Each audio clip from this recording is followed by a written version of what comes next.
Characteristics of a proportion. Which graph shows a proportional relationship? So there are two things to look for when you're looking for a graph that shows a proportional relationship. One is that you have one continuous line. So you don't want a bunch of little pieces of line. You certainly don't want a curve. One continuous line. The second thing to look for is that it contains or goes through the point 0, 0. So we know that it has to be a line, right? So this one is definitely out. Then we also know it has to go through 0, 0. So this one is also out. So the only graph here that shows a proportional relationship is B. All right, for this one, we've got to find a ratio of red paint to yellow paint. Now, in the last video, if you watched it, we were talking about rates. Rates compare two different types of quantities. So, for example, miles per hour, or dollars per minute, or books per week, right? But here, it's a ratio because we're comparing paint to paint. Now, granted, it is red to yellow, but the type of thing or the actual object we're comparing is the same. It's paint to paint. So if I'm comparing red to yellow, that's the order I have to write my ratio in.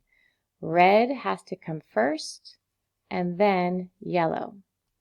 So I could take any pair of these and form a ratio. I could say 1 to 3, or I could say that the ratio of red to yellow paint is 2 to 6, or 3 to 9. But if you want it completely simplified, then the best choice would be 1 to 3. You can also write it with words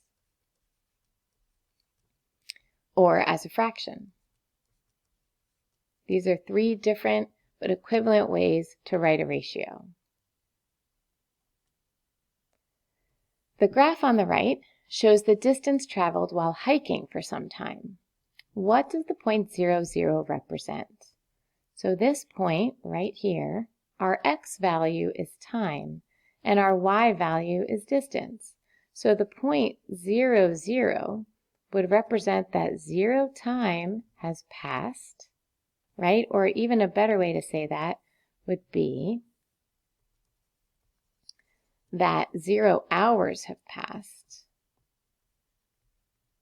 and 0 miles have been hiked, right? That's what the point 0, 0 would represent.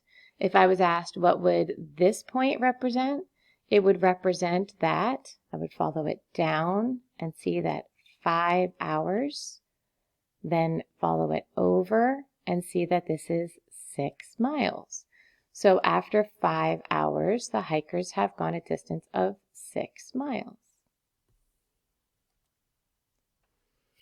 All right, in 1870, the French writer Jules Verne published 20,000 Leagues Under the Sea, one of the most popular science fiction novels ever written. The graph shows the relationship between the distance in leagues and the distance in miles. How many miles are there in 1 league? So we're looking for miles, and we're given that we need to find that many miles for 1 league. So leagues are on the x-axis. So we find where 1 league would be, which would be right here. And then we follow it up. Here's the 1 value in the x spot, right? That's for 1 league. And we can see that it's equal to 3 miles. You can also see that by looking at what the y value is. So when x is 1, y is 3. When the leagues, number of leagues is 1, number of miles is 3. And finally, the ratio of green uniforms to red uniforms is shown in the table, not the table below, the table to the right. The ratio of green to red is 1 to what?